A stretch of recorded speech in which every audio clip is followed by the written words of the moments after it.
ओम सहजात्म स्वरूप परम गुरु शुद्ध चैतन्य स्वामी ने नमः। श्री सिद्ध स्वभाव जी में हमने देखा कि एक आध्यात्मिक महायुद्ध लड़ने की बात चल रही है। बाहर के महायुद्ध, अपने संसार के युद्ध अर्थात तकलीफें हम हर रोज हर क्षण लड़ ही रहे हैं, लेकिन भीतर का जो युद्ध, अपने से अपने को जीतने का युद्ध, अनादिकाल से जीव ने लड़ा ही नहीं।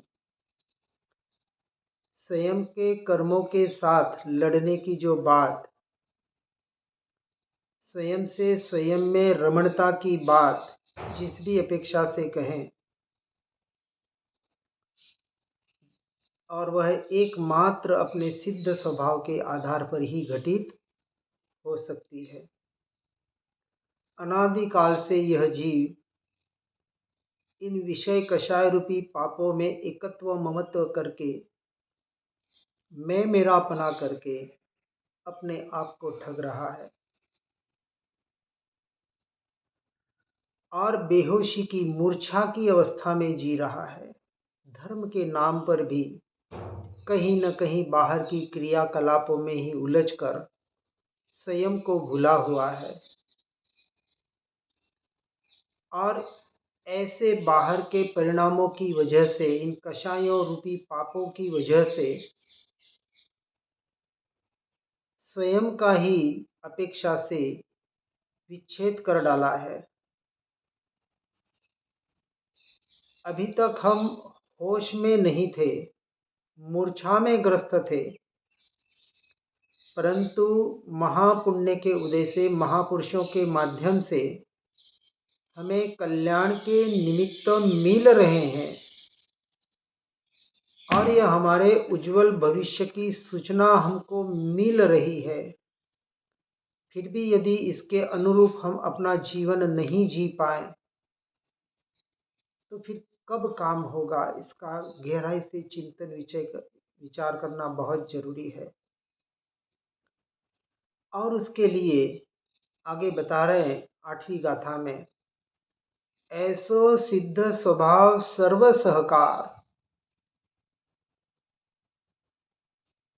ऐसा जो सिद्ध स्वभाव, किसका?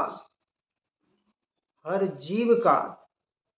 परंतु हर जीव से मुझे क्या प्रयोजन? मुझे तो मुझसे ही प्रयोजन है। जब यह दृष्टि सबसे हटकर अपने स्वरूप और स्वभाव पर स्थित होती है, अपने सिद्ध स्वभाव पर, तब ऐसे सिद्ध स्वभाव के प्राप्ति के साधक, सर्वोत्कृष्ट साधक मुनिराज, भावलिंगी मुनिराज, जो अंतर्मुहूर्त अपने स्वरूप और स्वभाव की साधना कर रहे हैं, इसलिए उनको चलते फिरते सिद्ध कहने में आया। ऐसे सिद्ध स्वभाव का सर्व प्रकार से सहकार करके, जो हमारे लिए सर्वोत्कृष्ट हितकारी है, ऐसे सिद्ध स्वभाव का सहारा लेकर उसकी ही साधना करके उसमें ही निरंतर रत रहने का प्रयास और पुरुषार्थ करना, यही जीव मात्र के लिए उपकारी है। उपकार चाहिए कृपा करो कहते हैं, लेकिन मांगने से कृपा नहीं मिलती है। कृपा तो हो गई है, हो रही है, इन शास्त्रों के माध्यम से, वचनों के माध्यम से, सद्गुरुओं के माध्यम से जो हम पढ़ सुन रहे हैं, इससे बड़ी कृपा और क्या होगी? क्योंकि यह मार्ग किसी कृपा पर आधारित नहीं है। स्वकृपावण अन्य कृपा व्यर्थी। क्योंकि सब कुछ मुझ में पड़ा है, मेरा सामर्थ्य मुझसे, मुझ में, मेरे लिए है। और अपने स्वरूप में, स्वभाव में रमणता करने का पुरुषार्थ, सामर्थ्य मैं ही मेरे में कर सकता हूँ, अन्य कोई करा भी नहीं सकता। इतनी बात बताने के बाद भी यदि हम न जगें, किसी की कृपा पर, किसी के आधार पर अवलंबित रहें, किसी भी प्रकार का आलंबन इस मार्ग में सहायकारी नहीं है। प्राथमिक अवस्था में सहायकारी हो सकता है, लेकिन जब तक सभी आलंबनों से छूटकर निरावलंबन दशा तक यह जीव पहुंचने का प्रयास नहीं करेगा, अर्थात अपने ज्ञान स्वभाव का ही आलंबन वास्तविक निरावलंबन दशा को प्राप्त करा सकता है। इसलिए सर्वोत्कृष्ट आलंबन अपना ज्ञान स्वभाव जो अपने पास है, जो मेरे पास है, जो मेरा, जिस पर जन्म सिद्ध अधिकार है और किसी का नहीं है, ऐसे सिद्ध स्वभाव का सहकार करके, उसका आश्रय करके मोक्ष मार्ग में आगे बढ़ने की बात यहाँ सद्गुरु बताते हैं। और कह रहे हैं आगे की गाथा में, उत्पन्न रंज रमण आनंद। जब ऐसे स्वभाव का हे जीव तू सहकार करेगा, उसको अपना साधन बनाएगा, तो ये जो तेरा स्वभाव उत्पन्न होगा, प्राप्त की प्राप्ति कहने में आता है, अभी पर्याय में प्रकट नहीं है। हम कह तो रहे हैं कि मैं परमात्मा हूँ, मैं भगवान आत्मा हूँ, मैं शुद्धात्मा हूँ, लेकिन पर्याय में अभी बहुत मलिनता पड़ी हुई है, ये भी एक सत्य है। और ये पर्याय की मलिनता, पर्याय की अशुद्धता निकालने का ही तो सारा पुरुषार्थ है कि यह जो उपयोग निरंतर पररूप परिणमित हो रहा है, ऐसी जो भ्रांति है, उस भ्रांति को जड़ मूल से उखाड़ के फेंकना है। और वो एकमात्र अपने सिद्ध स्वभाव के साधना से ही प्राप्त हो सकता है। जैसे सिद्ध परमात्मा अपने स्वयं के आनंद रूपी स्वभाव में रंजायमान है, रमणता कर रहे हैं, इसी तरह हमें भी अपने उस स्वरूप का, स्वभाव का सहारा लेकर उसी में ही एकाग्र होकर स्वानुभूति में रमण करने वाला सच्चा साधक बनना है। पहले उसका निर्णय होगा, श्रद्धान होगा कि मैं ऐसा हूँ, परमात्म स्वरूप हूँ, सिद्ध स्वरूप हूँ, अर्थात पर रूप मैं नहीं हूँ। चौथे गुणस्थानक में इसकी महिमा आती है, अपने स्वरूप की, स्वभाव की, और स्वयं की महिमा, स्वयं की रुचि, अर्थात परद्रव्य परभाव में संपूर्णतः अरुचि। यदि भी पर की महिमा आ रही है, यहाँ तक कह दिया कि देव गुरु शास्त्र की महिमा भी हमारे स्वभाव की रमणता में बाधक है, लेकिन कब? अंतिम अवस्था में। तब तक इसका सहकार, इसका सहारा हमें व्यवहार की अपेक्षा से लेना पड़ेगा। परंतु जब कहा कि ये भी बाधक है, तो अन्य की महिमा, अन्य का गुणगान विचार करें कि हमें इस मोक्ष मार्ग में कितने बड़ा प्रतिबंध का कारण बन सकता है। अपने भीतर झांक कर देखिए कि स्वभाव की, स्वरूप की महिमा कितनी आ रही है और पर की महिमा कितनी आ रही है। पर को बार बार हमने बताने का प्रयास किया है, अपनी भूमिका के अनुसार, गुणस्थान के अनुसार उन पर से हटने का हमें जरूर प्रयास करना चाहिए। ये भी एक पुरुषार्थ है, क्योंकि स्व के लक्ष्य के लिए है। स्व के लक्ष्य से किया हुआ हर प्रयत्न, हर क्रिया, हर कार्य पुरुषार्थ की अपेक्षा से कहा जाता है, अन्यथा वो पुरुषार्थ नहीं है। क्योंकि पुरुष अर्थात आत्मा के लक्ष्य से किया हुआ प्रयोजनभूत कार्य, क्रिया, इसे पुरुषार्थ कहा, जो पर्याय में घटित होगा। इसलिए जो रंजायमान कहा, अर्थात एकाग्र होना, अनुभूति में लाना, उसमें डूब जाना, इस प्रकार के उसके अर्थ होते हैं। ये सर्व साधनाएं अतीन्द्रिय आनंद प्राप्ति हेतु को के अपेक्षा से किए जाते हैं।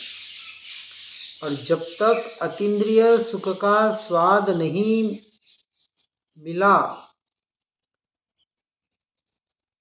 रहा है तो अच्छी बात है, लेकिन भ्रांति में नहीं रहना है। अतीन्द्रिय आनंद, अतीन्द्रिय सुख का अर्थ जीवन पूरा निराकुलमय हो, किसी भी अवस्था में, किसी भी प्रकार से, किसी भी क्रिया के काल में आकुलता न हो। आकुल व्याकुल हो रहे हैं तो कहीं न कहीं हमारी कमजोरी है। इसलिए जब तक अतीन्द्रिय सुख का स्वाद नहीं मिला, तब तक इंद्रिय सुखों में चरम सीमा का आनंद प्रतीत होता रहता है। बाहर ही हम आनंद को, सुख को खोजते रहते हैं, लेकिन अपने स्वरूप और स्वभाव की रमणता को प्राप्त करने का पुरुषार्थ नहीं करते हैं। साधक इस सुख से विरक्त है। कौन से सुख से? बाहर के सुखों से जो विरक्त हो जाता है, जिसे उसका वैराग्य आता है। दुखों से तो वैराग्य आता ही है कि दुख तो किसी को नहीं चाहिए, लेकिन सच्चे साधक बाहर का पुण्य के उदय से किसी भी प्रकार का सुख मिल जाए उसमें भी रंजायमान नहीं होते हैं। कौन? कि जिसने अतीन्द्रिय सुख का स्वाद चख लिया हो। जिसने अतीन्द्रिय सुख का स्वाद अभी तक चखा नहीं है, चखने का अर्थ अनुभूति, और अनुभूति का अर्थ यहाँ श्रद्धान की अपेक्षा से लेना है कि ऐसा सुख स्वरूपी भगवान आत्मा मैं हूँ और मुझे मेरे सुख की प्राप्ति के लिए पर की अपेक्षा नहीं, आशा नहीं। और ऐसी अपेक्षा आशाओं से रहित होकर जो सारी इच्छाओं से रहित हो जाता है कि कोई मुझे सुखी करेगा, कुछ होगा, पैसा होगा, घर जमीन अच्छी होगी, शरीर स्वस्थ होगा, सब कुछ होगा तो मैं सुखी बनूंगा। ऐसी जो मान्यता अनादिकाल से जीव की पड़ी हुई है, उसको जड़ मूल से उखाड़ना होगा। जहाँ सुख नहीं है वहाँ सुख मानना, इसका नाम तो मिथ्या दशा है, अज्ञान दशा है। जो सुख स्वभावी, ज्ञान स्वभावी, परिपूर्ण भगवान आत्मा जो मैं हूँ, इसका यथार्थ रूप से जो स्वीकार कर लेता है, वो पर पे कभी आश्रित नहीं होना चाहता। स्व आश्रित ही जीवन जिएगा। और जो स्व आश्रित जीवन जीता है, कौन जी सकता है? कि जो निशंक हो जाता है अपने स्वरूप और स्वभाव के प्रति, वही जीव स्व आश्रित जी सकता है। और जो निशंकित हो जाता है वही वास्तविक निर्भयता का जीवन जीते हुए निसंग हो जाता है। अब उसे किसी के संग की जरूरत ना रही, क्योंकि सब कुछ स्वयं से, स्वयं के स्वयं में मिल रहा है, तो अब इसे किसकी जरूरत है? एक अवस्था ऐसी आती है कि इस देह की भी अब उसे जरूरत प्रतिभासित नहीं होती है। तब जाके वास्तविक सच्चा देहाध्यास छूटता है कि मुझे मुझ में रहने के लिए इस अब देह की भी आवश्यकता नहीं। ऐसी अंतिम अवस्था तक हमें पहुंचना है। इसी का प्रयास और पुरुषार्थ करना है जो आज दिन तक नहीं किया। उस परम सत्य को, उस परम सुख को, परम आनंद को, परम ज्ञान को प्राप्त करने का, अर्थात उसमें लीन होने का प्रयास और पुरुषार्थ नहीं किया। हे भव्य जीवों, उसी का प्रयास और पुरुषार्थ करके अनंत काल के लिए ही उसमें लीन होने का पुरुषार्थ करें, उस मनुष्य भव को सफल बनाने का प्रयास करें। इसी भावना के साथ ओम नमः सिद्धम। जिन वाणी के ज्ञान से हो सम्यक श्रद्धा, हो चारित्र महान और पाऊं पद निर्वाण। या वाणी के ज्ञान से सूझे लोकालो, तो वाणी मस्तक नमो सदा देत हूँ धो।